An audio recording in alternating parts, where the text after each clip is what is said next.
Hello everybody. Today we will discuss class 12th economics. Chapter name is aggregate demand, aggregate supply and related concepts. ठीक है बेटा, तो चलो इसकी series शुरू करते हैं. So what we will learn in this chapter, ये पूरा चैप्टर पढ़ने के बाद में आपको क्या क्या समझ आएगा, आपको क्या क्या चीज़ें पता चलेंगी. मतलब इस चैप्टर में हमने कौन सी चीज़ें डिस्कस करनी है. So we will discuss concept of aggregate demand, जिसको हम AD से डिनोट करते हैं, उसे components of aggregate demand, then concept of aggregate supply, consumption function, saving function and relationship between propensity to consume and propensity to save, which is very important. ठीक है बेटा, तो चलो अभी ये चैप्टर को शुरू करते हैं. सबसे पहले हम डिस्कस करते हैं कॉन्सेप्ट ऑफ एग्रीगेट डिमांड कि एग्रीगेट डिमांड क्या होती है. जैसे आप इकोनॉमिक्स के स्टूडेंट्स हो, आप ऑलरेडी डिमांड पढ़ चुके हो. डिमांड क्या होती है आप लोगों को पता है, आपने +1 क्लास में डिमांड का कॉन्सेप्ट पूरा आपने डिटेल में डिस्कस किया हुआ है. So now the thing comes कि अब बात आती है एग्रीगेट डिमांड की. हम जो डिमांड पहले बात करते थे वो हम माइक्रो इकोनॉमिक्स में टू पर्टिकुलर कॉमोडिटी से बात करते थे. ठीक है ना. Micro economics it is a micro subject जो एक छोटी यूनिट से शुरू होता है, छोटी चीज़ से शुरू होता है. पर अब हम मैक्रो इकोनॉमिक्स कर रहे हैं जो पूरी इकोनॉमी को लेके चलता है.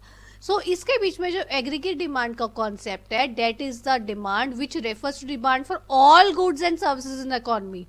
हमने एक पर्टिकुलर गुड या सर्विस की, हमने जो हम +1 में बात करते थे माइक्रो इकोनॉमिक्स में, हम गुड्स की बात करते थे, पर्टिकुलर गुड की बात करते थे. हम जैसे हम राइस की या वीट की बात करते थे, अब हम उसकी बात नहीं करेंगे. हम जितनी भी इकोनॉमी के बीच में गुड्स एंड सर्विसेज जो प्रोड्यूस हो रही हैं वो सारी की सारी गुड्स की बात कर रहे हैं. So aggregate demand refers to demand for all goods and services in the economy.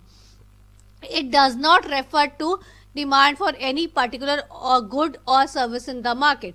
वही जैसे मैंने अभी आपके साथ डिस्कस किया कि +1 में आपने जब डिमांड पढ़ी थी माइक्रो इकोनॉमिक्स में, वहाँ पे हम पर्टिकुलर गुड की बात करते थे.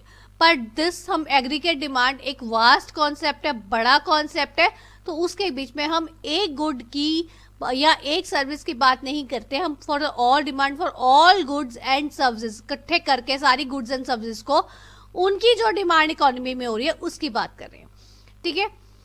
पहली चीज़ ये है, ये इंपॉर्टेंट कॉन्सेप्ट है, इसमें एक ये पॉइंट समझने वाला है एग्रीगेट डिमांड में. दूसरी चीज़ आती है कि एग्रीगेट डिमांड एक स्टॉक कॉन्सेप्ट है या एक फ्लो कॉन्सेप्ट है. ये हमने जैसे पहले मैं आपके साथ डिस्कस कर चुकी हूँ फ्लो कॉन्सेप्ट और स्टॉक कॉन्सेप्ट के बारे में. जो स्टॉक कॉन्सेप्ट होता है वो पर्टिकुलर टाइम के ऊपर होता है. ठीक है, उस डेट पे उस टाइम पे क्या है. पर जो फ्लो कॉन्सेप्ट होता है वो चलता है, कंटिन्यूस होता है.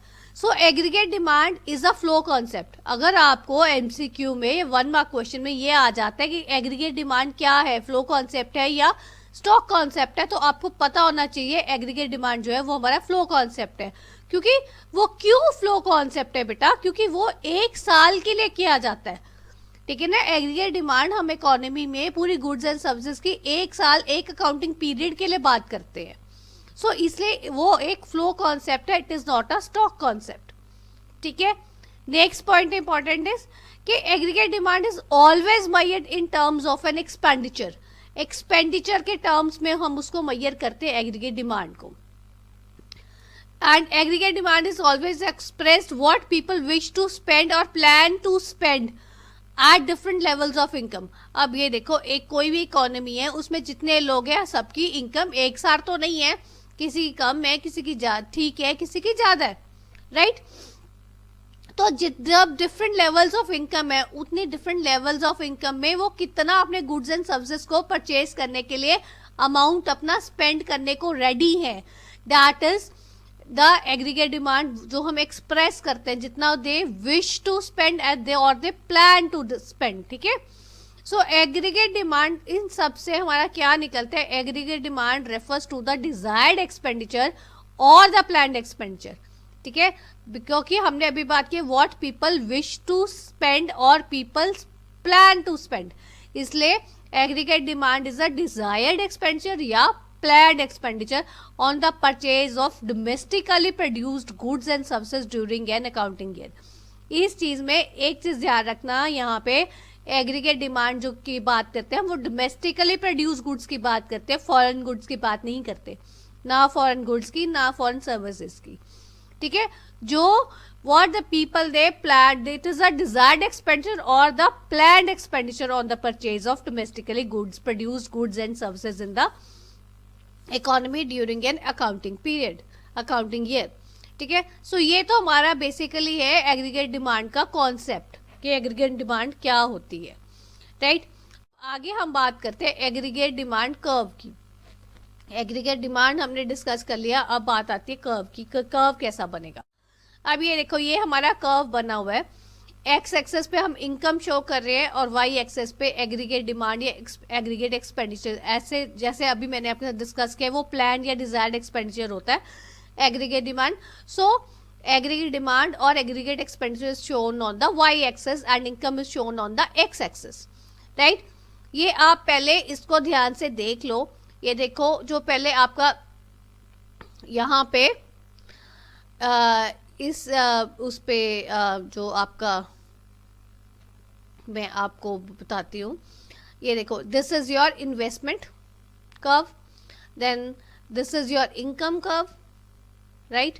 और ये जो आपका कर्व है A is equal to C plus I, ये एग्रीगेट डिमांड और एग्रीगेट एक्सपेंडिचर का कर्व है, जहाँ पे आपका जो आपका इनकम और ये जो कर्व है, ये जो AD या AE कर्व है, ये जो आपका मिल रहा है that is at a point of E।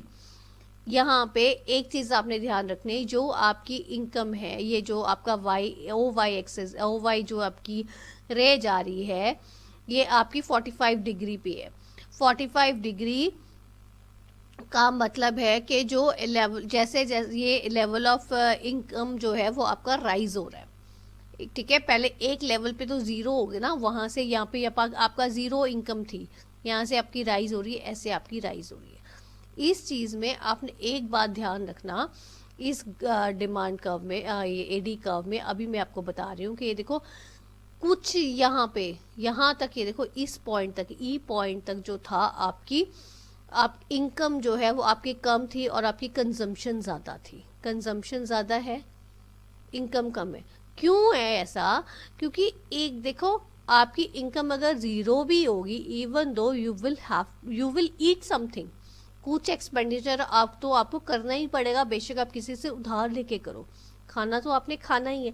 सो आपकी ये देखो, जब इनकम ज़ीरो है तब भी हमारे कुछ एक्सपेंडिचर तो हमारा हो ही रहा है। तो ये ई पॉइंट से पहले जो है हमारी जो एग्रीगेट डिमांड या एक्सपेंडिचर ज़्यादा है और इनकम हमारी कम है, और ई पॉइंट के बाद में हमारी इनकम हमारी ज़्यादा है और एक्सपेंडिचर हमारा या एग्रीगेट डिमांड हमारी वो कम है, ठीक है। तो ये पूरा चीज़ मैं आपको समझाती हूँ, आगे इसको पूरा एक्सप्लेन करती हूँ। अब ये देखो, ये जैसे हमारा ये एडी कर्व जो हमने अभी डिस्कस, आपको मैंने बनाया हुआ दिखाया, उसकी चीज़ के बीच में ये देखो, जब आपकी इनकम ज़ीरो थी, एग्रीगेट डिमांड आपकी ए थी, मैंने आपके पास डिस्कस किया वो क्यों था, क्योंकि some expenditure needs to be incurred to buy goods for the survival even when their income is zero. खाना तो खाना ही है ना, इनकम बेशक ज़ीरो, बेशक आप उधार लेके खाओ, किसी से मांग के खाओ, बट कुछ खर्चा तो आपका हो ही रहा है। Aggregate demand increases as income increases, जैसे जैसे हमारी इनकम बढ़ती है वैसे वैसे आपकी एग्रीगेट डिमांड बढ़ती है। Therefore AD is positively related to y, इसीलिए हमारी एग्रीगेट डिमांड या एग्रीगेट एक्सपेंडिचर जो है वो इनकम के साथ पॉजिटिवली रिलेट करता है, तभी 45 डिग्री के एंगल पे जा रहा है। अब ये देखो, अपने घरों में भी आप देखो, जैसे जैसे आपके पेरेंट्स की इनकम बढ़ती है वैसे वैसे आपकी डिमांड भी बढ़ती है, आपकी डिज़ायर्स भी बढ़ जाती है, ठीक है। हमारी इनकम के हिसाब से ही हमारी जो घर का खर्चा चलता है। अगर हमारी इनकम ज़्यादा होती है तो हमारी demand for the good consumption and for your savings और इन्वेस्टमेंट इंक्रीजेस, ठीक है। At certain level of income, AD lags behind income. As I have already discussed with you कि E point के बाद में क्या हुआ है, हमारी जो है इनकम जो AD हमारी एग्रीगेट डिमांड या एग्रीगेट एक्सपेंडिचर कम हो जाता है और इनकम हमारी बढ़ जाती है। उससे पहले हमारी एग्रीगेट डिमांड हमारी पहले ज़्यादा थी और इनकम हमारी कम थी। वो क्यों है? This is because at higher level of income people start saving a part of their income.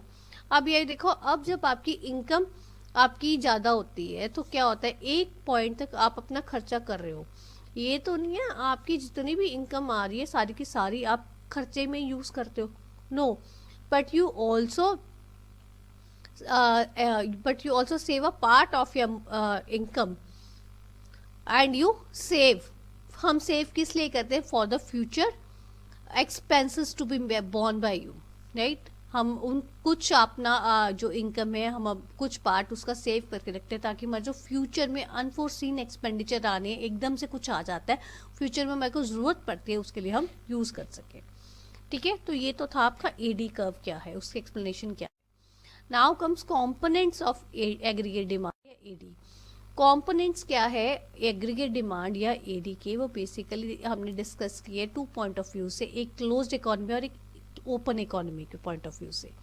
सो जो क्लोज्ड इकोनॉमी है वो 2 सेक्टर क्लोज्ड इकोनॉमी है या 3 सेक्टर क्लोज्ड इकोनॉमी है. ठीक है, सो इनको हम डिटेल में डिस्कस करते हैं. तो जो पहले हम बात करेंगे क्लोज्ड इकोनॉमी की. क्लोज्ड इकोनॉमी में 2 सेक्टर क्लोज्ड इकोनॉमी और 3 सेक्टर क्लोज्ड इकोनॉमी है. तो पहले हम 2 सेक्टर क्लोज्ड इकोनॉमी में बात करते हैं. क्लोज्ड इकोनॉमी में आपको पता होना चाहिए जिसमें आपके फॉरेन के साथ कुछ लेना देना नहीं है, सिर्फ आपका ही नेशन है, कोई फॉरेन के साथ कुछ ट्रांजैक्शंस नहीं होती. तो इस टाइप की इकोनॉमी में क्या है, एक 2 सेक्टर इकोनॉमी है. तो एक हाउस होल्ड सेक्टर है और एक आपका प्रोड्यूसर सेक्टर है. सो एग्रीगेट डिमांड क्या होगी? Aggregate demand is AD is equal to C plus I, where AD stands for aggregate demand, C stands for household consumption expenditure and I stands for producer investment expenditure. Producer भी तो कुछ खर्चा करेगा तभी चीज़ें बनाएगा और हाउस होल्ड भी तो कुछ खर्चा करेगा कंजम्पशन के लिए. सो उन दोनों चीज़ों को मिला के जो हमारा आएगा that will be your aggregate demand in case of 2 sector closed economy. ठीक है, इसके ऊपर आपको शॉर्ट टर्म या 1 मार्क आपको क्वेश्चन आ सकता है, तो आपको पता होना चाहिए. अब आगे बारी आती है हमारी 3 सेक्टर क्लोज्ड इकोनॉमी की. एक हमारा 2 सेक्टर क्लोज्ड इकोनॉमी था जिसमें हमारा हाउस होल्ड और प्रोड्यूसर सेक्टर था. अब जो हमारा 3 सेक्टर क्लोज्ड इकोनॉमी है इसके बीच में हमारा एक सेक्टर और आ जाता है that is the government sector. Government की इंटरफेरेंस जब आ जाती है. सो इस केस में देखो आप क्या एग्रीगेट डिमांड क्या होगी?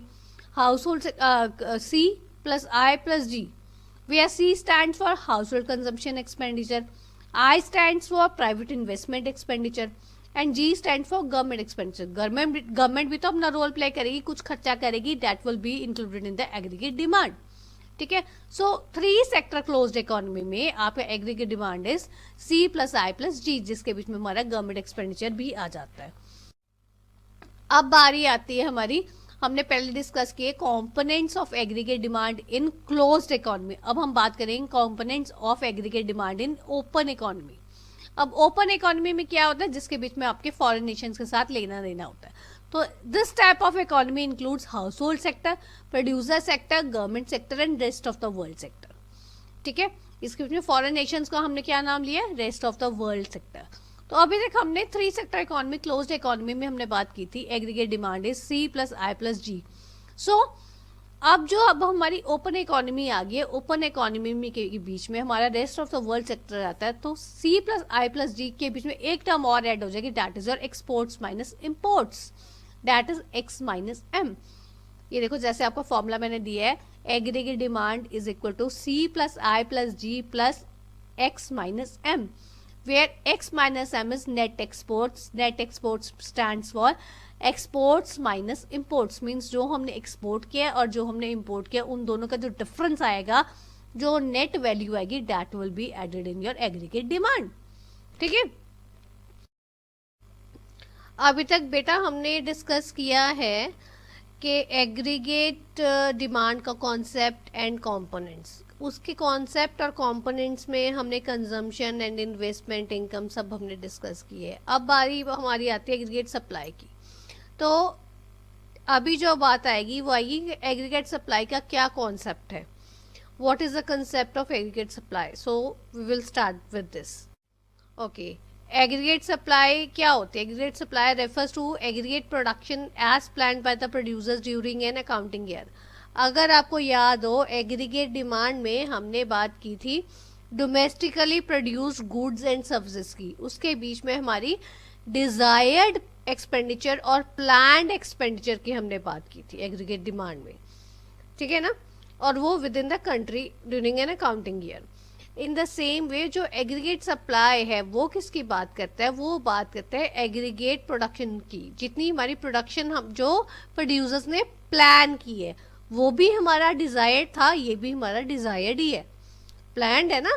प्रोड्यूसर्स ने प्लान किया कि हमने इतनी प्रोडक्शन करनी है, इतनी गुड्स एंड सर्विसेज हमने प्रोड्यूस करनी है इस अकाउंटिंग ईयर में, तो उसको हम बोलते हैं एग्रीगेट सप्लाई। ठीक है, नेक्स्ट चीज आती है जो कि aggregate supply implies flow of goods and services in the economy. Stock and flow concept में अगर आपसे पूछा जाता है एग्रीगेट डिमांड क्या है, तो एग्रीगेट डिमांड मैंने आपको समझाया था कि वो फ्लो है, क्योंकि वो एक पर्टिकुलर टाइम पीरियड की बात नहीं करता है, वो ड्यूरिंग एन अकाउंटिंग ईयर की बात होती है। इन the same way aggregate supply भी हमारी ड्यूरिंग एन अकाउंटिंग ईयर की बात हो रही है, एक पर्टिकुलर टाइम पीरियड की बात नहीं हो रही है, एक पर्टिकुलर टाइम की डेट की बात नहीं हो रही है, पूरे ये टाइम पीरियड की बात हो रही है। इसलिए aggregate supply implies a flow of goods and services in the economy. ठीक है, सेकेंड चीज है कि ये फ्लो कॉन्सेप्ट है। देन है, अब देखो जब भी आपकी गुड्स एंड सर्विसेज की प्रोडक्शन होगी, किसी भी गुड्स और सर्विसेज की प्रोडक्शन होगी, तो किसी ना किसी चीज में उसमें कुछ ना कुछ इम्प्रूवमेंट तो होगी ना। अब मान लो फॉर एग्जाम्पल अगर आप अपना कोई फैब्रिक आप किसी उसको बुटीक पे देते हो कि उसके ऊपर थोड़ी या तो पेंटिंग करनी है, फैब्रिक प्रिंटिंग करनी है, या उसके ऊपर उन्होंने ब्लॉक प्रिंटिंग करनी है, या उन्होंने उसके ऊपर कोई एम्ब्रॉयडरी करनी है, या लेस वगैरह से डेकोरेट करना है, किसी भी तरीके से उन्होंने कुछ ना कुछ करना है, पैच लगाना है, वॉट एवर दे डू। तो उस केस में क्या हो रहा है, वो देखा जाए फैब्रिक की जो एक वैल्यू एडिशन हो रही है ना, जो सिंपल फैब्रिक था उसके ऊपर जब थोड़ा सा काम हो जाता है तो उस चीज की वो वैल्यू एनहांस हो जाती है, वैल्यू एडिशन हो जाती है। सो अगर यही चीज वो कहना चाहते हैं, कोई भी चीज आपकी जो प्रोडक्शन हो रही है गुड्स एंड सर्विसेज की, वो एक वैल्यू एडिशन में करता है। तो वो जो वैल्यू एडिशन होता है वो इन एक जब किसी चीज की वैल्यू ऐड होगी तो उसकी आप खुद सोचो उस चीज की जो कॉस्ट है वो बढ़ेगी या कम होगी। ऑब्वियसली एक सिंपल फैब्रिक के ऊपर आपने कुछ काम करवा लिया, आपने पेंट करवा लिया, एम्ब्रॉयडरी करवा ली, या आपने लेस लगवा ली, वॉट एवर कुछ भी आपने करवा लिया, तो उससे क्या होगा, उसकी वैल्यू ऐड होगी, तो क्या वो पीस जो वो फैब्रिक जो है वो महंगा बिकेगा, it will generate income. So production of goods and services leads to value addition which in turn generates income. ठीक है, तो अगर आपको आ जाता है कि production of goods and services क्या करता है, production of goods and services से क्या होता है, तो बेसिकली उससे इनकम जनरेट होती है या वैल्यू एडिशन होती है। ये आपको एमसीक्यू में या 1 मार्क क्वेश्चन में आ जाता है, तो आपको पता होना चाहिए। ठीक है, तो इस चीज से हमें क्या समझ आता है, जो आपने वैल्यू एडिशन की है उससे आपकी इनकम जनरेट हो रही है। तो जो वैल्यू एडिशन या इनकम एक तरीके से एक ही चीज होगी ना, आइडेंटिकल होगी, क्योंकि वैल्यू एडिशन के से ही आपकी इनकम जनरेट होगी। So aggregate supply and income are treated as identical to each other. इससे हमें ये समझ आता है एग्रीगेट सप्लाई जो है वो इनकम के बराबर है, जो हमने आगे लिखा है AS is equal to y. Y denotes income and AS denotes aggregate supply. ठीक है, सो ये जो मैंने आपको कॉन्सेप्ट एग्रीगेट सप्लाई का समझाया, इसमें बेसिकली मैंने आपको यही समझाने की कोशिश की है, एग्रीगेट सप्लाई जो है वो आपकी इनकम के बराबर होते हैं, क्योंकि आगे जब हम आगे करेंगे तो आपको पता होना चाहिए जब भी हम एग्रीगेट सप्लाई की बात करेंगे या इनकम के इक्वल करेंगे तो वो क्यों होता है, वो इस कारण हो रहा है। ठीक है, तो आगे देखते हैं। अब बात आती है हमारे AS कर्व की। ये AS कर्व आप देखो, AS कर्व जो है हमारा वो आपका ये एक्स एक्सिस पे इनकम शो की है जो हमने वाई से डिनोट की है, और वाई एक्सिस पे आपकी एग्रीगेट सप्लाई शो की है जिसके बीच में हमारी कंजम्पशन और सेविंग्स दोनों चीज़ें आती हैं। ठीक है, and AS y is equal to AS जो आपका 0 से शुरू हो रहा है वो आइडेंटिकल 45 डिग्री का एंगल बना रहा है। ठीक है, सो दिस शोज कि AS जो AS कर्व है वो हमारा पूरा वो 0 डिग्री से 45 डिग्री के ऊपर बना रहा है, जो एक तरीके से आपको बेसिकली ये शो करता है कि AS line happens to be 45 degree, 45 degree पे आता है वो इसलिए ताकि दोनों के बीच में वो बताता है कि आइडेंटिटी बताता है इस डायग्राम में कि इनकम और एग्रीगेट सप्लाई में क्या है। ठीक है, तो इसकी पूरी एक्सप्लेनेशन हम डिस्कस करते हैं आगे। अभी देखो, अब ये जो आपने ग्राफ अभी देखा है, इस ग्राफ में मैंने आपको जैसे पहले ही बताया है कि एक्स एक्सेस पे इनकम शो की गई है और वाई एक्सेस पे एग्रीगेट सप्लाई शो की गई है। As curve shows consumption and savings, जो हमने एएस ब्रैकेट में आपको मैंने लिखा है C+S are positively related to income. ये पॉजिटिवली रिलेटेड टू इनकम है, कंजम्पशन और सेविंग्स। वो क्यों, कैसे है, देखो जैसे जैसे आपकी इनकम बढ़ेगी वैसे वैसे आपका desire for buying goods and services भी आपकी बढ़ेगी। जैसे जैसे आपकी इनकम इंक्रीज होती है वैसे वैसे आपकी सेविंग्स भी इंक्रीज होती है, वैसे वैसे आपकी कंजम्पशन भी इंक्रीज होती है। पर एक पॉइंट पे जाके वो जो है वो सेविंग्स और आपकी कंजम्पशन जो है कंजम्पशन रुक जाती है, इनकम बढ़ती है तो आपकी सेविंग्स बढ़ जाती है। ठीक है, so savings increases with increase in income. इसका मतलब यही है ना कि कंजम्पशन तो आपकी रुक जाएगी पर सेविंग्स, अगर आपकी इनकम बढ़ रही है तो आपकी सेविंग तो बढ़ेगी ही बढ़ेगी। So S happens to be 45-degree line from the region which shows aggregate supply and income are equal to each other. ठीक है, अब बारी आती है हमारी कंपोनेंट्स ऑफ एग्रीगेट सप्लाई। जैसे हमने components of aggregate demand discuss किया था, ऐसे ही बात हमारी आती है कंपोनेंट्स ऑफ एग्रीगेट सप्लाई। तो बेसिकली एग्रीगेट सप्लाई के कंपोनेंट्स हमारे दो हैं, कंजम्पशन एंड सेविंग्स। जैसे मैंने आपको ग्राफ में भी दिखाया है, एएस वाई एक्सेस पे जब हम एग्रीगेट सप्लाई शो कर रहे हैं, दैट इज C+S और consumption plus savings. So aggregate supply shows there are two components of aggregate supply, these are consumption and savings।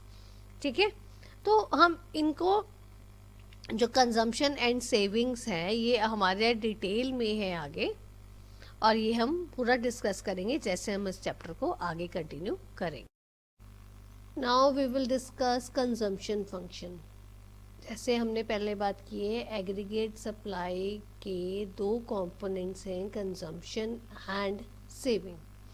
तो अब ये जो कंजम्पशन एंड सेविंग का जो पहला जो हमारा कंपोनेंट आता है वो आता है हमारा कंजम्पशन का। तो हम कंजम्पशन फंक्शन को डिटेल में डिस्कस करते हैं। तो चलो बेटे देखो, कंजम्पशन फंक्शन बेसिकली कंजम्पशन क्या होती है, कंजम्पशन व्हाट वी कंज्यूम, कि हमने कितनी अपना पार्ट ऑफ इनकम, जितना हम इनकम अर्न करते हैं उसका हम कितना परसेंट जो है हम कितना पोर्शन उसका अपने खाने पीने में या कंजम्पशन चीज़ खरीदने में और उसमें हम यूज़ करते हैं, गुड्स एंड सर्विसेज हम उसके परचेज करते हैं और उसको कंज्यूम करते हैं। ठीक है, तो कंजम्पशन फंक्शन बेसिकली हमने इसमें डिस्कस करना है। तो कंजम्पशन फंक्शन क्या है, बेसिकली वो क्या बताता है, क्योंकि हम देखते हैं हम कितनी हमारी इनकम है, हम जितनी हमारी इनकम होती है उसके अकॉर्डिंगली हम अपनी चीज़ें गुड्स एंड सर्विसेज को परचेज करते हैं और हम अपना कंज्यूम करते हैं। So consumption function basically it shows the relationship between the consumption and income. ठीक है, कितनी हमारी इनकम है और उस इनकम में से हम कितना परसेंट हम कंज्यूम कर रहे हैं। ठीक है, तो कंजम्पशन फंक्शन को या कंजम्पशन फंक्शन जो है इसमें हम बात करेंगे कंजम्पशन क्या है। कंजम्पशन एक्सपेंडिचर की बात करते हैं पहले। कंजम्पशन एक्सपेंडिचर को हम C से डिनोट करते हैं। बेसिकली कंजम्पशन एक्सपेंडिचर क्या होता है, कंजम्पशन एक्सपेंडिचर वो होता है हम कितना अमाउंट जो है गुड्स को खरीदने में और सर्विसेज को यूज़ करने के लिए कितना पैसा हम अपना यूटिलाइज कर रहे हैं ताकि हम अपने आप को सेटिस्फाई कर सकें। ठीक है, consumption expenditure is the amount of money spend by the people on the purchase of goods and services in order to satisfy their wants directly. क्योंकि हमने अपनी वांट्स को, डिज़ायर्स को फुलफिल भी तो करना है, उनको फुलफिल करने के लिए हम कितनी पार्ट ऑफ इनकम अपना, कितनी परसेंटेज ऑफ इनकम हम अपनी यूटिलाइज कर रहे हैं अपनी नीड्स को सेटिस्फाई करने के लिए। ठीक है, तो बेसिकली अभी मैंने आपको बताया कि ये कंजम्पशन एक्सपेंडिचर जो है वो आपकी गुड्स एंड सर्विसेज को परचेज करने के लिए, और जो कंजम्पशन फंक्शन क्या बताता है, हमारा कंजम्पशन और इनकम के बीच में क्या रिलेशनशिप है। सो कंजम्पशन फंक्शन को हम ऐसे डिनोट भी कर सकते हैं, C is equal to function of Y। ठीक है, अगर आपसे कोई बोले कंजम्पशन फंक्शन को कैसे डिनोट करते हैं, क्या क्या है, तो वो आप सीधा करोगे C is equal to f y, it means consumption is a function of income. ठीक है, ये consumption is a function of income कैसे है कि देखो जैसे जैसे आपकी इनकम बढ़ती है वैसे वैसे आपकी कंजम्पशन भी बढ़ती है। ठीक है, जब आपकी इनकम 100 रुपीज़ है तो आपकी कंजम्पशन उतनी की होगी, आप उतने 100 रुपये से ही चीज़ें खरीद सकते हो। और जब आपकी इनकम बढ़ जाती है 100 से, let it be it comes rose to 1000 rupees, ठीक है, 10 टाइम्स इंक्रीज होगी, तो अब ये तो नहीं है कि आपकी कंजम्पशन एक्सपेंडिचर भी 10 गुना बढ़ जाएगा, no, but it will definitely increase. कुछ चीज़ें जो ख्वाहिशें डिज़ायर्स आप पहले आप पूरी नहीं कर पा रहे थे उनको आप पूरी करोगे। सो जैसे जैसे आपकी इनकम बढ़ती है वैसे वैसे आपका कंजम्पशन एक्सपेंडिचर भी बढ़ता है। ठीक है, पर एक चीज़ आप ध्यान में रखना, ऐसे नहीं होता कि अगर आपकी, जैसे मैंने अभी आपको एग्जांपल दी है, अगर आपकी जो इनकम है वो 10 टाइम्स बढ़ी है तो आपका कंजम्पशन एक्सपेंडिचर भी 10 टाइम्स बढ़ेगा। It is not always true, हो सकता है ऐसा, but it is not always true. ठीक है, कि किसी केस में आपका बढ़ भी जाएगा पर किसी केस में आपका, मेजॉरिटी केसेस में आपका नहीं बढ़ता है। जिस हिसाब से आपकी इनकम बढ़ती है उस हिसाब से आपकी कंजम्पशन एक्सपेंडिचर नहीं बढ़ता है। ठीक है, अगर हमारी इनकम बढ़ती है तो हम कोशिश यही करते हैं कि हम अपनी सेविंग्स को भी बढ़ा लें। ठीक है, to meet future unforeseen expenditure. ठीक है, यहाँ पे मैं आपको एक बात बताना चाहूँगी कि मान लो आपकी, जैसे कंजम्पशन एक्सपेंडिचर की एग्जांपल दे रही हूँ, मान लो अगर आपकी इकोनॉमी में हमारी 5000 करोड़ रुपीस की टोटल इनकम है, हम मैक्रो इकोनॉमिक्स कर रहे हैं ना, एग्रीगेट सप्लाई की बात कर रहे हैं, तो उसमें हम टोटल इकोनॉमी की बात करें। टोटल इकोनॉमी में हमारी टोटल इनकम कितनी आ रही है, 5000 करोड़ रुपीस। एग्जाम्पल दे रही हूँ मैं आपको। अगर आप मान लो उसमें से पूरी इकोनॉमी में पीपल जो है वो अपना consumption of goods and services के लिए खर्चा कितना कर रहे हैं, 4000 crore rupees. Means 5000 crore rupees total income है, और उसमें से गुड्स को परचेज करने के लिए और सर्विसेज को परचेज करने के लिए जो वो एक्सपेंडिचर लोग खर्च कर रहे हैं वो कर रहे हैं 4000 crore rupees. So it means इस केस में टोटल इनकम कितनी है, total income is 5000 crore rupees and total consumption expenditure कितना है, दैट इज 4000 करोड़ रुपीज। ठीक है बेटे, ये सिर्फ आपको मैंने एग्जाम्पल से समझाने की कोशिश की है कि कंजम्पशन एक्सपेंडिचर क्या होता है, और एक जैसे जैसे आपकी इनकम बढ़ती है वैसे वैसे आपकी कंजम्पशन बढ़ती है, बट ये नहीं कि जिस रेट पे इनकम बढ़ेगी उस रेट पे कंजम्पशन नहीं बढ़ती है। ठीक है, सो अब यही आपको जो कंजम्पशन एक्सपेंडिचर है, कंजम्पशन फंक्शन जो है, ये मैं अब आपको इसका डायग्राम के साथ आपको एक्सप्लेन करने की लगी हूँ।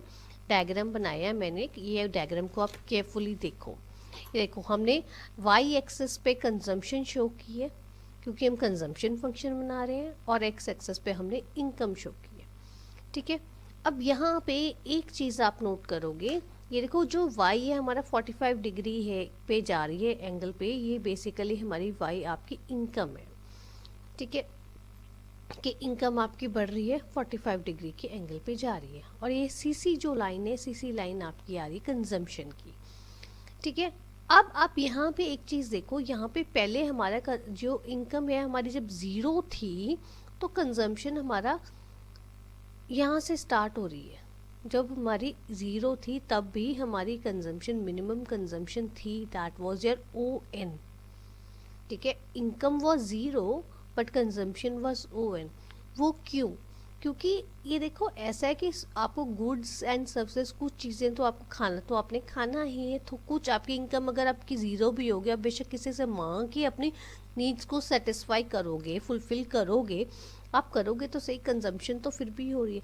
मीन्स स्टार्टिंग में जब आपकी इनकम ज़ीरो थी तब भी हमारी जो है वो कंजम्पशन थी, मिनिमम कंजम्पशन थी, वो ON थी। अब यहाँ पे इसको आप केयरफुली देखो, देखो जैसे जैसे हमारी इनकम बढ़ रही है, अब हमारी, जब हमारी इनकम इतनी थी तो हमारा ON था, जैसे हमारी इनकम थोड़ी सी राइज हुई यहाँ पे गई तो हमारी ये जो कंजम्पशन, हमारी कंजम्पशन है वो बढ़नी शुरू हुई। या एक पॉइंट था ये देखो, ये वाला पॉइंट जो है यहाँ पे कंजम्पशन आपकी इस पॉइंट पे ओपी है और इनकम आपकी यहाँ पे है, ठीक है ना। आपकी कंजम्पशन बढ़ रही है, कंजम्पशन बढ़ रही है, इनकम बढ़ रही है। जब आपकी इनकम ज़्यादा बढ़ने लगी तो एक स्टेज ऐसा आती है जो जहाँ पे ये जो पॉइंट मिल रही है, ये सीसी लाइन आपकी कंजम्पशन लाइन और जो इनकम लाइन, ये दोनों मिल रही हैं, कहाँ पे मीट कर रही हैं, ब्रेक इवन पॉइंट पे, that is your point Q. अब ये जो क्यू पॉइंट है, इससे पहले क्या था, आपकी कंजम्पशन ज़्यादा थी और आपकी इनकम कम थी, यही था ना। और इसके बाद में क्यू पॉइंट के बाद में आपकी इनकम ज़्यादा होगी, आपकी कंजम्पशन कम होगी। वो क्यों? देखो, जब आपकी इनकम आपकी बढ़ रही है, एक स्टेज पे आप पहले गुड्स एंड सर्विसेज को आपको परचेज करना है, आपकी कुछ कंजम्पशन होगी, बट आपकी कंजम्पशन ये थोड़ा ना आपकी जितनी मर्जी इनकम बढ़ती रहे आप बढ़ाते ही रहोगे।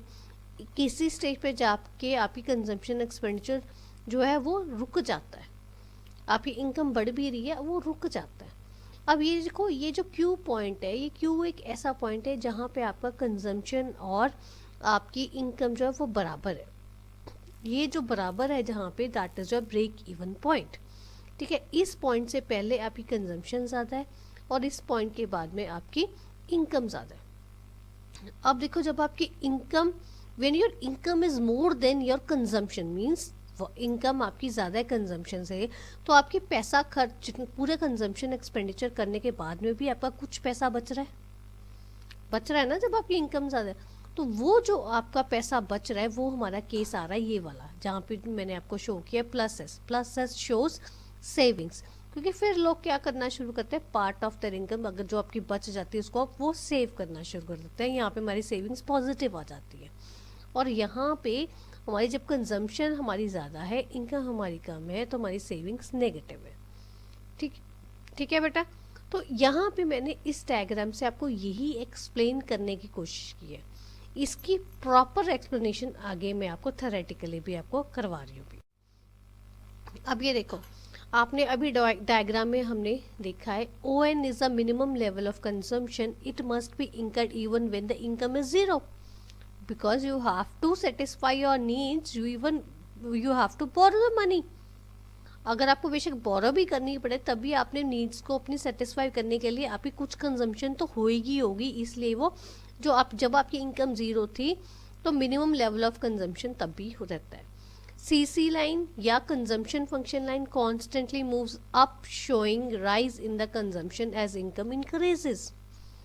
सीसी लाइन जो है आपकी वो ऊपर ही जाती है ना, पहले तो जैसे जैसे वो आप ऊपर जाएगी वो शो करता है, और आपकी कंजम्पशन बढ़ती है जैसे जैसे आपकी इनकम भी बढ़ती है। But C is equal to Y at point Q, जो मैंने आपको बताया था, which is a break even point. Beyond point Q, जो beyond point Q means Q point के बाद में C lags behind income, consumption आपकी कम हो जाती है और इनकम आपकी बढ़ जाती है।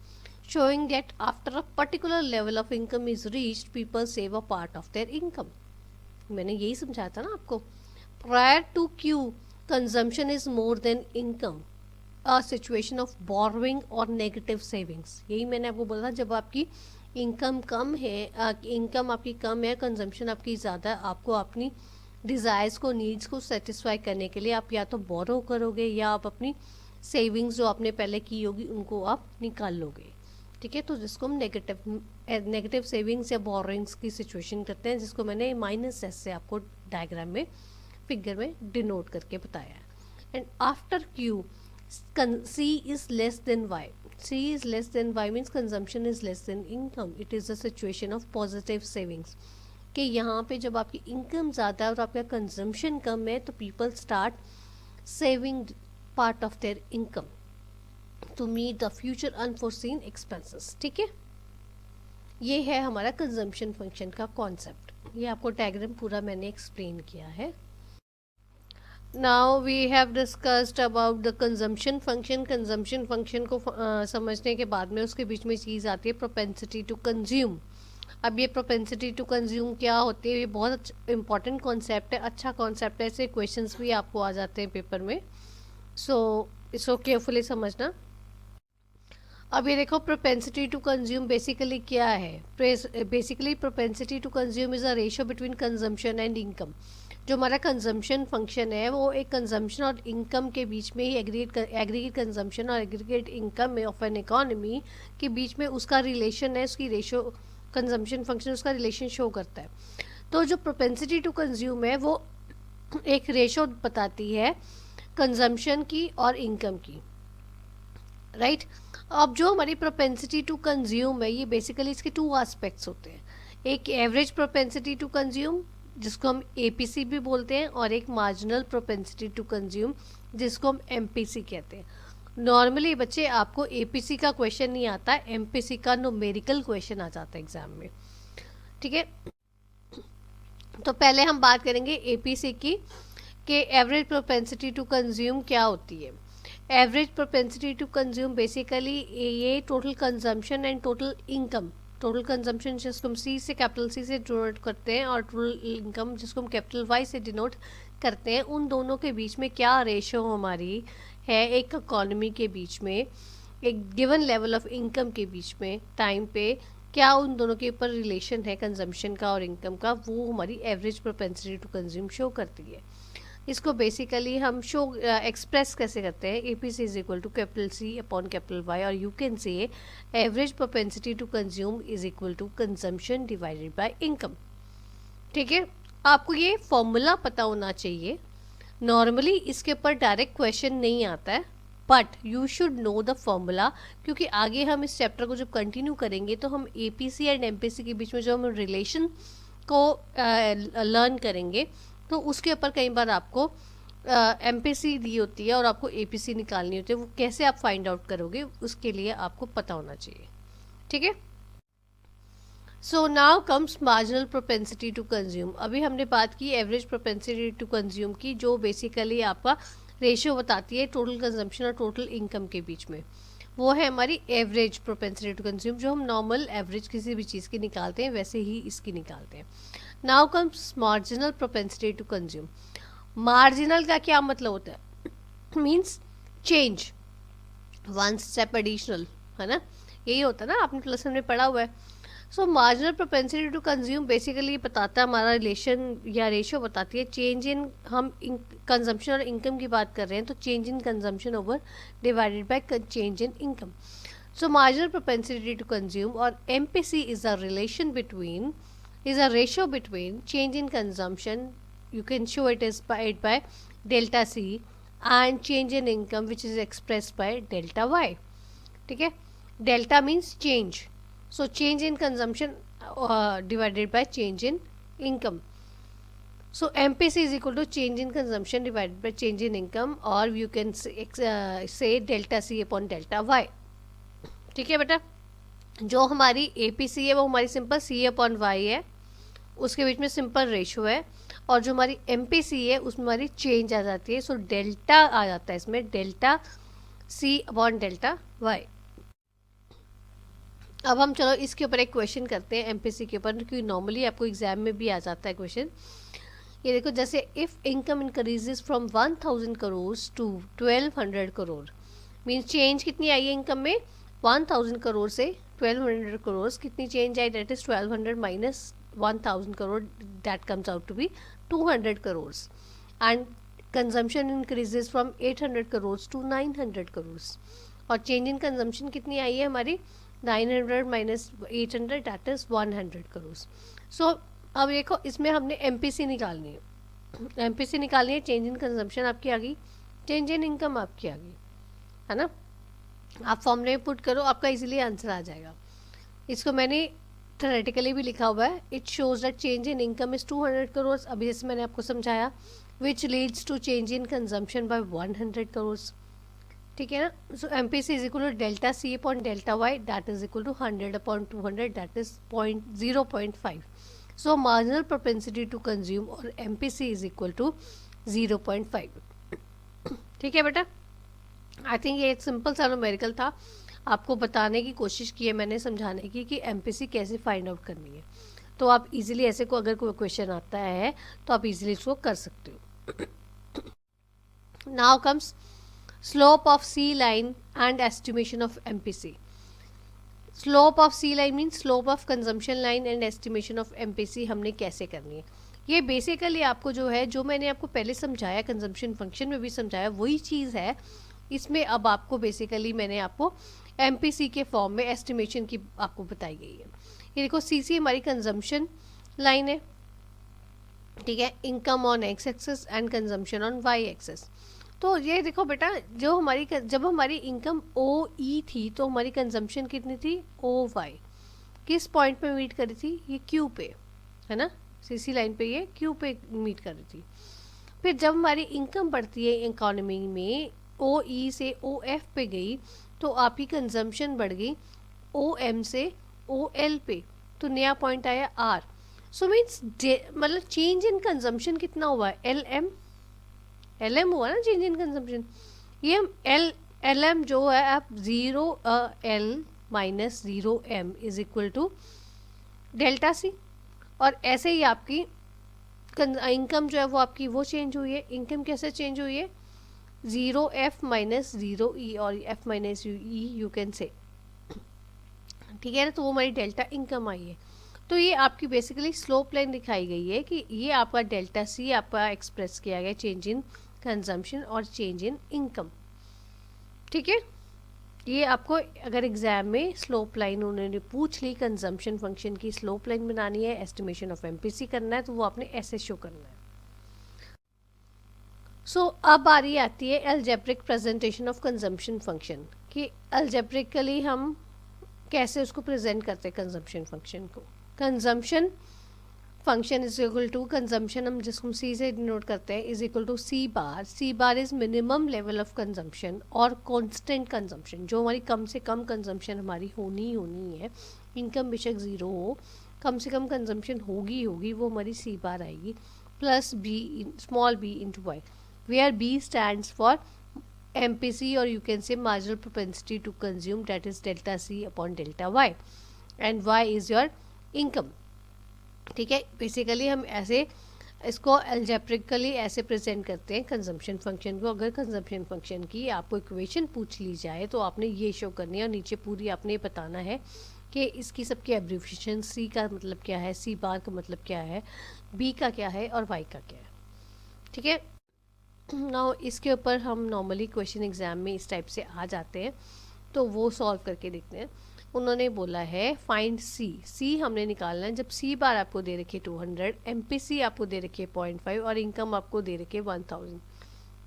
इस केस में आपने देखते हैं आपने कौन सा फॉर्मूला लगाना है। तो अभी हमने जो फॉर्मूला किया algebraic presentation of C function, consumption function, वो हमने यही किया, C is equal to C bar plus M P C into Y. इसमें देखो आपको सी बार दे रखी है, आपको एम पी सी दे रखी है और वाई दे रखी है, आप सी निकाल सकते हो। ये सारी चीज़ें दे रखी है ना, अब इन सबको वैल्यू पुट करो। C is equal to 200 plus 0.5 into 1000। इसको जब हम सॉल्व करेंगे 200 plus 500 that is C, that is 700। C हमारी कितनी आ गई 700, क्योंकि उसने इसमें आंसर उसने सिंपल सी पूछा तो सी हमारा सिंपल आ जाएगा 700, ठीक है बेटा। नाउ अभी तक हमने कंजम्पशन फंक्शन डिटेल में डिस्कस किया है, तो अब बारी आती है हमारी सेविंग फंक्शन को डिस्कस करने की। तो ठीक है, सेविंग फंक्शन हमारा क्या होता है। Now comes what is saving. Saving पहले होती क्या है, बेसिकली सेविंग वो होती है चीज़, वो पार्ट होता है हमारी इनकम का जो हम अपना हमने स्पेंड नहीं करते हैं, कंज्यूम नहीं करते हैं पार्ट ऑफ मनी को, जो हम अपनी थोड़ी सी अनफोर्सीन फ्यूचर सर्कमस्टांसेस के लिए हम बचा के रखते हैं, that is your savings. So savings is the excess of income over and above consumption during an accounting year. अब यहाँ पे इंडिविजुअल हाउस होल्ड की बात हम नहीं कर रहे हैं हम लोग, क्योंकि aggregate demand and aggregate supply and related concepts की बात कर रहे हैं, तो इसलिए ये मैक्रो कॉन्सेप्ट पे, बड़े कॉन्सेप्ट पे, इकोनॉमी के कॉन्सेप्ट पे बात कर रहे हैं। तो सेविंग्स जो होगी वो हमारी, जो एक इकोनॉमी में एक साल के अंदर हमारी इनकम जितनी हमने कमाई है, हमारी इकोनॉमी में जितनी इनकम, एग्रीगेट इनकम हमने अर्न की है, उसमें से हमने जितना कंजम्पशन एक्सपेंडिचर खर्च दी है, जो हमारा बचा है, दैट इज़ योर सेविंग्स। इसको अगर आप सिंपल फॉर्म में लिखना चाहो तो सेविंग्स को आप कैसे लिखोगे? Saving is equal to income minus consumption, और you can say S is equal to Y minus C, where S stands for savings, Y stands for income and C stands for consumption. ठीक है, now saving function क्या होता है? अभी तुमने saving की बात की ना कि ये तो आपकी सेविंग थी, अब सेविंग फंक्शन क्या है? सेविंग फंक्शन बेसिकली रिलेशन बताता है, हमने किन जो दो चीज़ों की बात की है सेविंग में, एक सेविंग की और इनकम की, कि कितने इनकम में कितना हम सेव इकोनॉमी में हमारा सेव हो रहा है। So saving function shows the relation between the income and savings in an economy. You can say S is equal to function of Y और saving is a function of income। ठीक है, and saving आपको एक चीज़ मैं बता देती हूँ, आगे मैं डायग्रामेटिकली आपको एक्सप्लेन भी करूँगी ये चीज़, कि जो सेविंग है, सेविंग का और इनकम का डायरेक्ट रिलेशनशिप होता है। जैसे जैसे हमारी इनकम बढ़ेगी वैसे वैसे हमारी सेविंग्स भी बढ़ेगी, और जैसे जैसे हमारी इनकम कम होगी वैसे वैसे हमारी सेविंग्स भी कम होगी। जब इकोनॉमी में इनकम कम है तो उस टाइम इकोनॉमी में सेविंग्स भी कम होंगी, क्योंकि बेसिकली जो आपकी कंजम्पशन है वो तो होनी है। तो कंजम्पशन जो आपकी सेविंग्स है वो इनकम में से आप कंजम्पशन को माइनस करोगे तब सेविंग्स आएंगी। Over and above the consumption what ever you save, what ever is left that is being saved, that are considered as the savings in an economy. So savings जैसे जैसे हमारी income बढ़ती है वैसे वैसे हमारी सेविंग्स भी बढ़ती है। So there is a positive relationship between income and savings. अगर आपसे MCQ में 1 वर्ड क्वेश्चन में या आपको 1 मार्क क्वेश्चन में पूछ लिया जाए कि सेविंग्स में और इनकम में कैसा रिलेशनशिप है, तो आपको पता होना चाहिए इन्वर्स रिलेशनशिप नहीं है, पॉजिटिव रिलेशनशिप है। जैसे जैसे हमारी इनकम बढ़ेगी वैसे वैसे हमारी सेविंग्स भी बढ़ेंगी। ठीक है, सो अब मैंने अब आपको बोला था कि मैं आपको ये सेविंग फंक्शन जो है आपको डायग्रामेटिकली एक्सप्लेन करूँगी। अब ये देखो, ये आपके सामने सेविंग फंक्शन का एक मैंने ग्राफ बनाया है। जो ये आप एक चीज़ नोटिस करो, ये जो ग्राफ है देखो, एक्स एक्सिस पे हमने इनकम ली है और वाई एक्सिस जो है हमारी उसमें सेविंग्स है। सेविंग्स हमारे 0 से ऊपर भी है, वाई पॉजिटिव भी जा रहा है और ये हमारी नेगेटिव भी जा रही है। वे क्यों? क्योंकि हमारी सेविंग्स कैन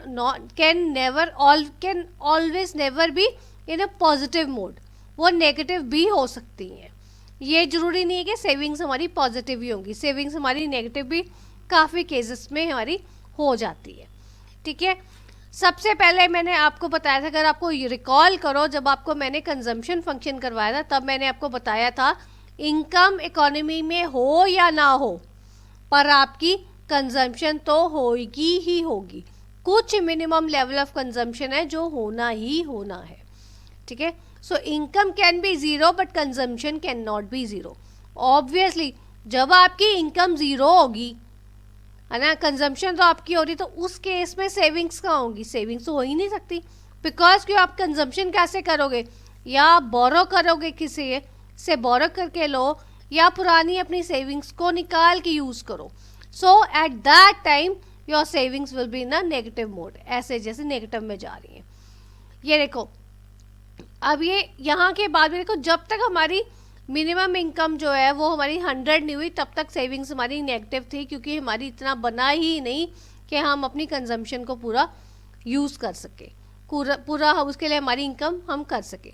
जब हमारी 100 हो गई इनकम, उसके बाद में हमारी सेविंग्स बढ़नी शुरू होगी। मीन्स इस टाइम पे आपकी जो है कंजम्पशन जो है वो इनकम के बराबर आ गई।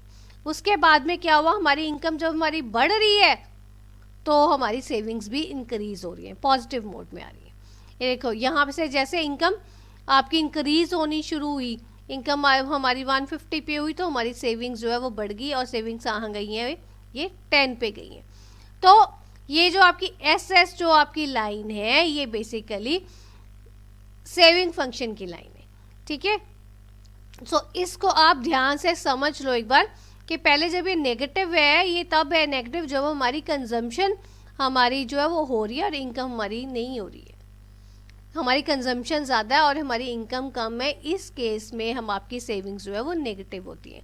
जब आपकी कंजम्पशन और इनकम इक्वल हो जाती है उस केस में हमारी जो है सेविंग्स ज़ीरो होती है। और जब आपकी income is more than your savings, when your income is more than your consumption, at that time some amount is left and that is being saved, and at that time you will have positive savings। ठीक है बेटा, समझ आ गया? अब यही चीज़ मैं आपको properly explain भी करूँगी आगे।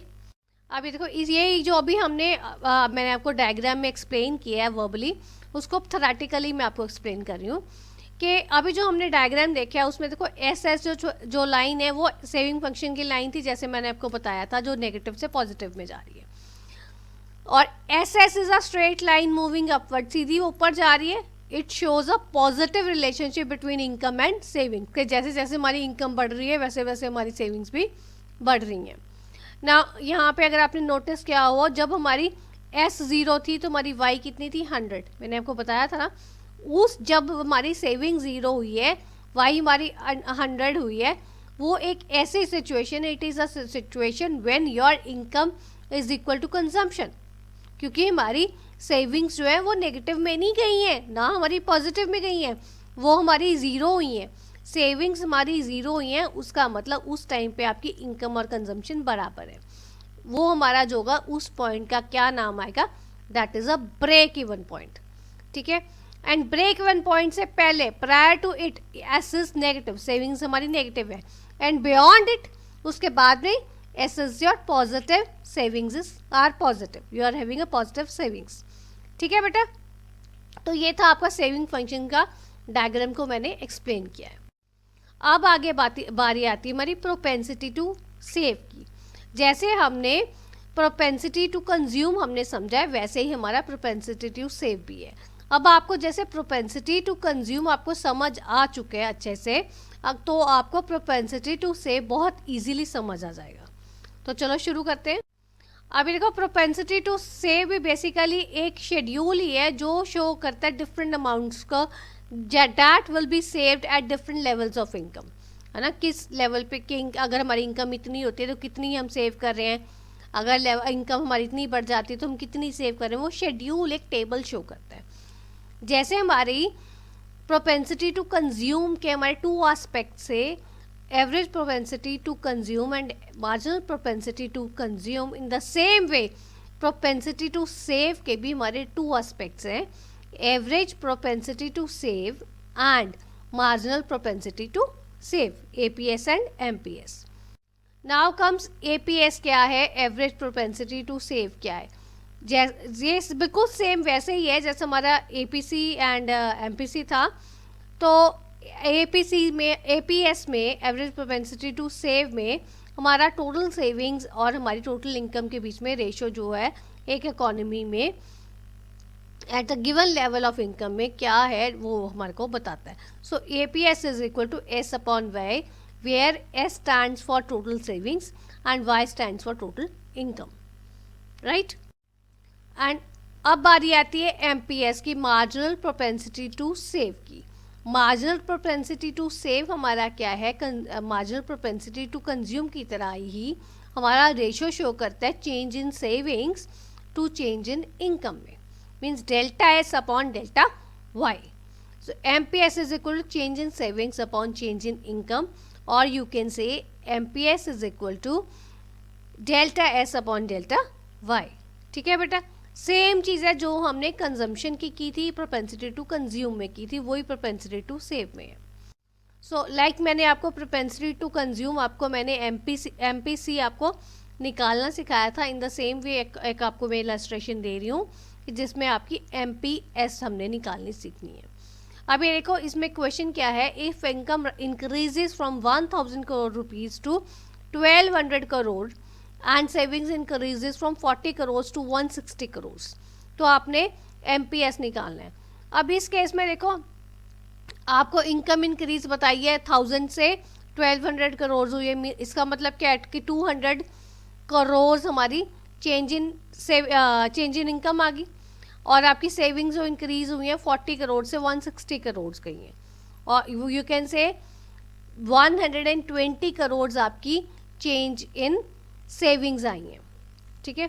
सो अब आगे पढ़ते हैं क्या लिखा है। It shows that change in income is 200 crore which leads to change in savings by 120 crore. यही चीज़ मैंने आपको जस्ट समझाई है। तो इसको अगर आप फॉर्मूला में पुट करोगे, M P S is equal to delta S upon delta Y, change in savings upon change in income. So change in savings हमारी 120 है और चेंज इन इनकम हमारी 200 है। Answer comes out to be 0.6। ठीक है बेटे, ऐसे आपने क्वेश्चन सॉल्व करना है। कई बार आपको पेपर में ऐसे क्वेश्चंस आ जाते हैं। तो अब आती है हमारी स्लोप ऑफ एस लाइन या एस्टिमेशन ऑफ एमपीएस। जैसे हमने slope of C line and estimation of MPC की थी, इन द सेम वे हमारी ये slope of S line and estimation of MPS है। अब ये देखो, ये मैं आपको बेसिकली पहले आपको पूरा समझा चुकी हूँ। वही चीज़ है जो हमने सिंपल पहले डायग्राम में हमने जब हमने सेविंग फंक्शन समझा है तो उसमें मैंने आपको समझाया। ये एसएस लाइन हमारी थी और 100 पे हमारी जो है सेविंग 0 है और हमारी इनकम एंड कंजम्पशन के बराबर है। सो अब ये 100 से हमारी सेविंग्स कहाँ पे इंक्रीज हुई हैं? 150 तक। इनकम हमारी 100 से 150 तक इंक्रीज हुई है, तो हमारी सेविंग्स इतनी बढ़ी है। इतनी कितनी बढ़ी है? That is 10। Means delta Y is 50 and delta S is 10। ठीक है, तो ये इन चीज़ों से आपकी डेल्टा एस आ गई, डेल्टा वाई आ गया। आप इजीली एस्टिमेट कर सकते हो एमपीएस को, राइट। और ये आपकी स्लोप ऑफ एस लाइन है। ये आपकी एस लाइन जो है वो पॉजिटिवली रिलेशन शो कर रही है इनकम एंड सेविंग्स के बीच में, क्योंकि ये ऊपर अपवर्ड मूव कर रही है। ठीक है बेटा। सो इसमें अगर आपको कई बार सिंपल क्वेश्चन तो एमपीएस का कम आता है, पर इस टाइप से क्वेश्चंस आपको आ जाता है जिसके बीच में आपका ये फॉर्मूला आपका लगता है। ये एल्जेब्रिक प्रेजेंटेशन है सेविंग फंक्शन की। आप एक चीज़ ध्यान रखना है, इसके मैंने 2 फॉर्मूले लिखे, दोनों कुछ कंफ्यूज नहीं होना, सेम ही चीज़ है। S is equal to minus S bar plus small S into Y, या S is equal to minus C bar plus 1 minus B into Y. अभी इस चीज़ में एक चीज़ पहले आप समझ लो, ताकि आपको मैं जो आगे आपको एक क्वेश्चन सॉल्व करके दिखाऊंगी वो दोनों से निकलेगा और सेम आंसर आएगा। ठीक है, दोनों में से कोई भी फॉर्मूला पुट करोगे सेम आंसर आएगा। तो आपने पहले देखना है एस किस लिए स्टैंड हो रहा है। S is for savings and S bar is for constant savings. Constant savings क्या है? वो जो हमारी जब हमारी जो इनकम है वो 0 होती है तब हमारी कितनी सेविंग्स है। ठीक है, and small S is MPS, marginal propensity to save, that is delta S upon delta Y, जिसको हम ये देखो इस फॉर्मूले के अकॉर्डिंगली 1 माइनस बी भी बोलते हैं। 1 माइनस बी इज एमपीएस। ठीक है, अब ये देखो एस की वैल्यू और 1 माइनस बी सेम चीज़ है। यहाँ पे हमने लिखा है ये आपकी कांस्टेंट सेविंग्स है। अब हम आगे चलते हैं। वाई इज योर इनकम, यहाँ पे भी इनकम है, यहाँ पे भी इनकम है। अब ये माइनस एस बार क्या है? Minus S bar is simply the negative expression of C bar और मिनिमम सी। मीन्स अगर आप जो ये सी बार है इसके आगे अगर आप माइनस लगा देते हो, उसकी नेगेटिव एक्सप्रेशन आप शो कर देते हो, तो वो आपका ये इक्वेशन बन जाएगी। इसका मतलब दोनों इक्वेशंस एक तरह से सेम ही है। समटाइम्स आपको क्वेश्चन में ये वैल्यू दी होती है, कई बार आपको इसमें से कोई वैल्यू दी होती है। कोई भी वैल्यू से क्वेश्चन सॉल्व करोगे आंसर आपका सेम आएगा। ठीक है, एंड माइनस सी बार क्या indicates the value of S when Y is equal to 0। यही चीज़ समझाइए मैंने आपको। इसका मतलब ये है बेटा, आप कोई भी फॉर्मूला लगा लो, दोनों से आंसर आपका सेम ही आना है। आपने कंफ्यूज नहीं होना है कि हमें सी बार दिया है एस बार नहीं दिया। ठीक है, तो इसको हम क्वेश्चन एक सॉल्व करके देखते हैं। अब ये देखो, अब ये जैसे क्वेश्चन है, find S when C bar is equal to 200, MPS is equal to 0.4 and Y is equal to 1000। अभी देखो सी बार आपको दे रखी है, एमपीएस आपको दे रखी है, वाई आपको दे रखी है। अब इसमें क्वेश्चन में आपने ये फॉर्मूला लगाना है या ये आपने ये फॉर्मूला लगाना है। अब यहाँ पे मैंने इसको सॉल्व जो है, कोई भी आप फॉर्मूला लगाओगे आपका आंसर सेम आएगा। ये देखो यहाँ पे वैसे मैंने ये फर्स्ट फॉर्मूले से इसको सॉल्व किया है। बट मैं आपको यही चीज़ आपको सेकेंड फॉर्मूले से भी मैं आपको बता दूंगी। अब जैसे पहले हम फर्स्ट फॉर्मूला लेते हैं, s is equal to minus S bar plus S Y, small S Y. Minus S bar क्या है? Minus S bar is simply the negative expression of C bar, that is minimum C. C bar आपको 200 दे रखी है, तो आपने क्या लगाना है? माइनस 200 लगाओगे, ठीक है ना। तो आपकी माइनस एस बार आ गई, प्लस क्या करना है आपने? Small S S 1 minus B, या एम पी एस बोलते हैं जिसको हम, 0.4, 0.4 इंटू 1000। आंसर सॉल्व करोगे 200 आ जाएगा। अब अगर आपने ये फॉर्मूला लगाया है, जैसे आपको वैल्यू इसके अकॉर्डिंगली दे रखी है, तो आपने क्या माइनस सी बार दे रखा है, सी बार दे रखा है, तो आप क्या लगाओगे?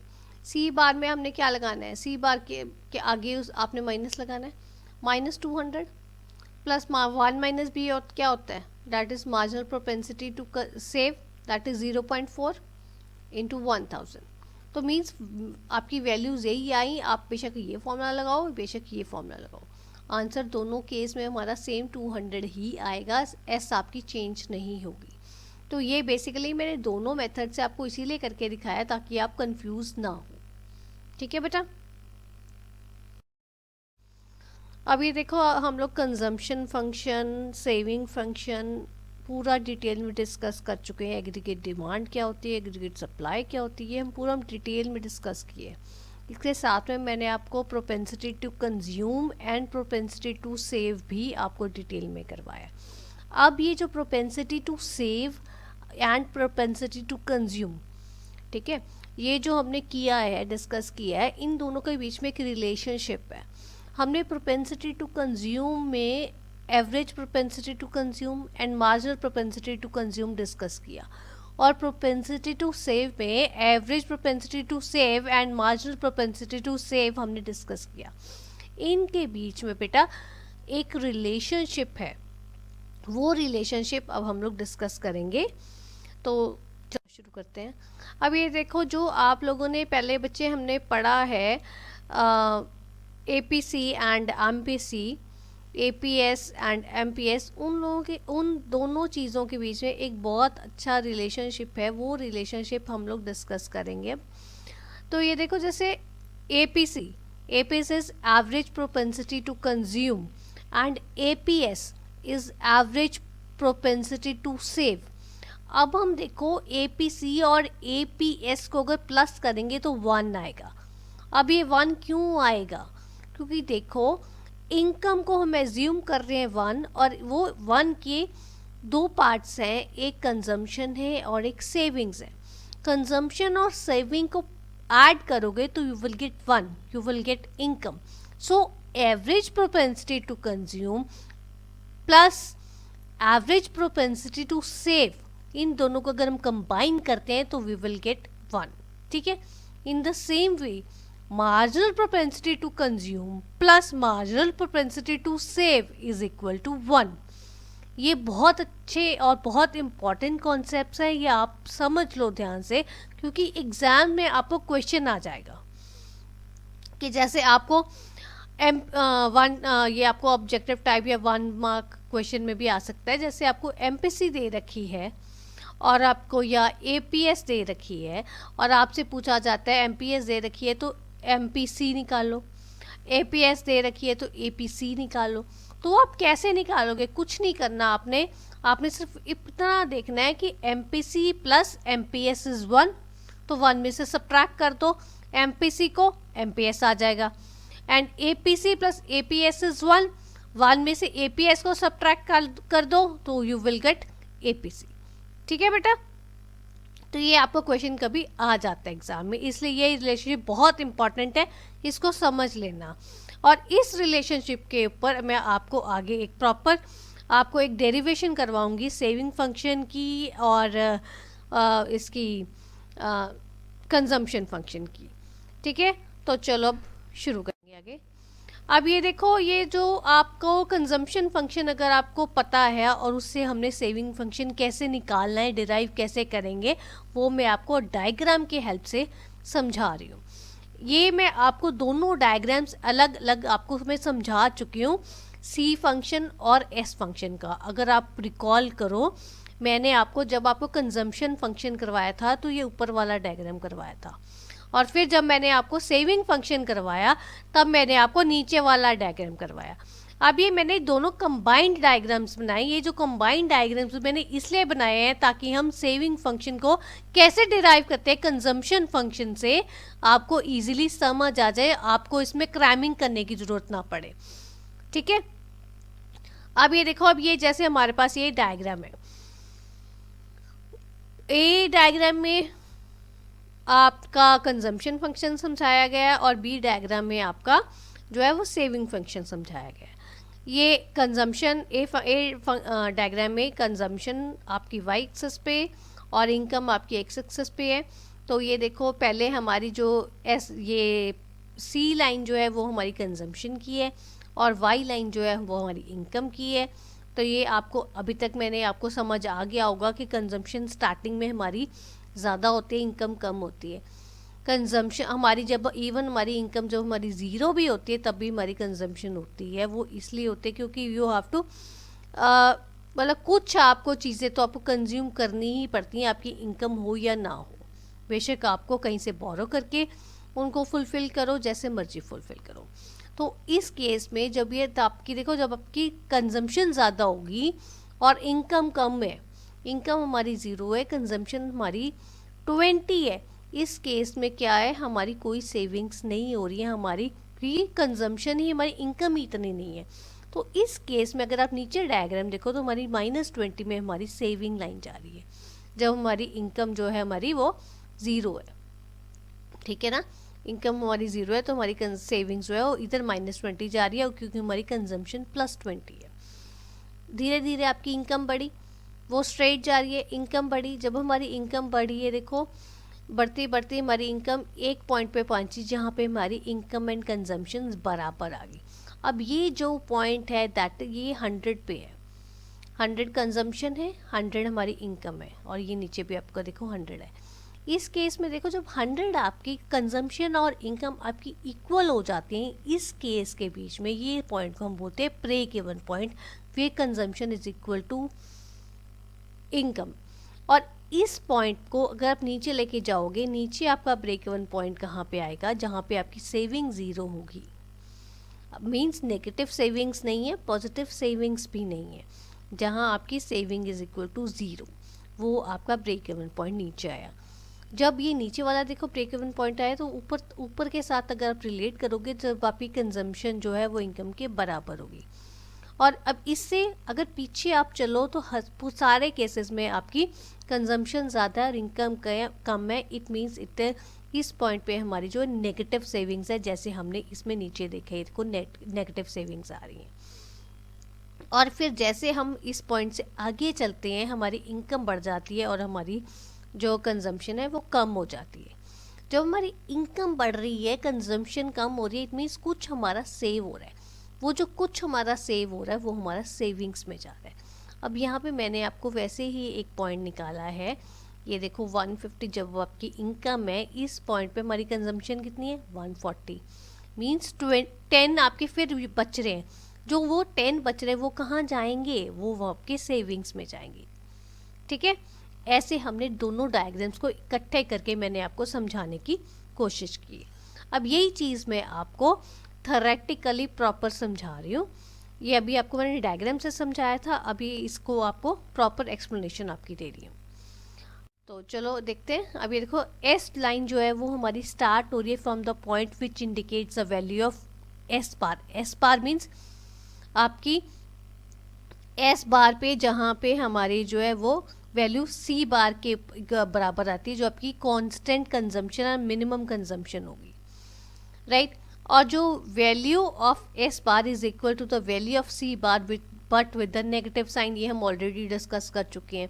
और एस लाइन आपकी कहाँ से स्टार्ट हो रही थी, -20 से, क्योंकि हमारी कंजम्पशन हमारी +20 थी, है ना।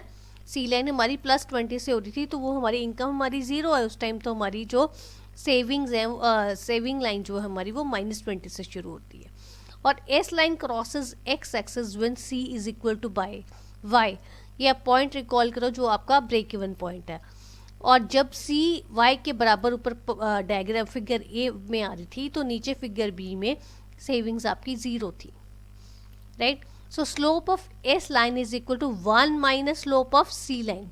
ये जो मैंने आपको अभी आपको कॉन्सेप्ट्स कराए हैं एपीसी एमपीसी के, वही हैं जो आपका रिलेशनशिप करवाया।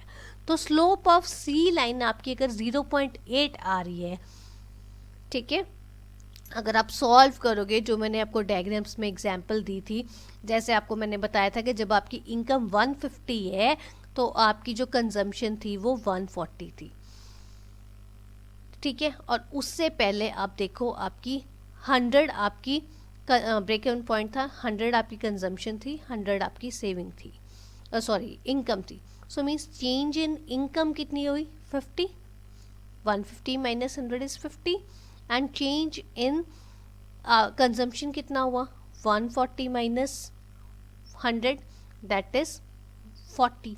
सो अगर आप MPC इस पॉइंट में निकालोगे आपकी आ जाएगी 40/50 दैट इज 0.8। तो MPC अगर आपकी स्लोप ऑफ सी लाइन आपकी 0.8 आती है तो स्लोप ऑफ एस लाइन कितनी होगी MPC आपको अब आपने इस केस में जो MPS निकालनी है, MPS कैसे निकालोगे 1 minus MPC is MPS that is 1 minus 0.8 is equal to 0.2, जो मैंने अभी आपको पहले आपको मैंने इक्वेशंस दो समझाई हैं APC और MPC और APC और APS के और MPC और MPS के रिलेशनशिप्स आपको समझाए हैं, वही मैंने यहाँ पे आपको सॉल्व किया, ठीक है बेटे। आई थिंक आपको ये सारा समझ आ गया होगा सब। फिर भी अगर आपको कुछ नहीं समझ आया तो you are most welcome to give your feedback in the comment box, and thanks for watching.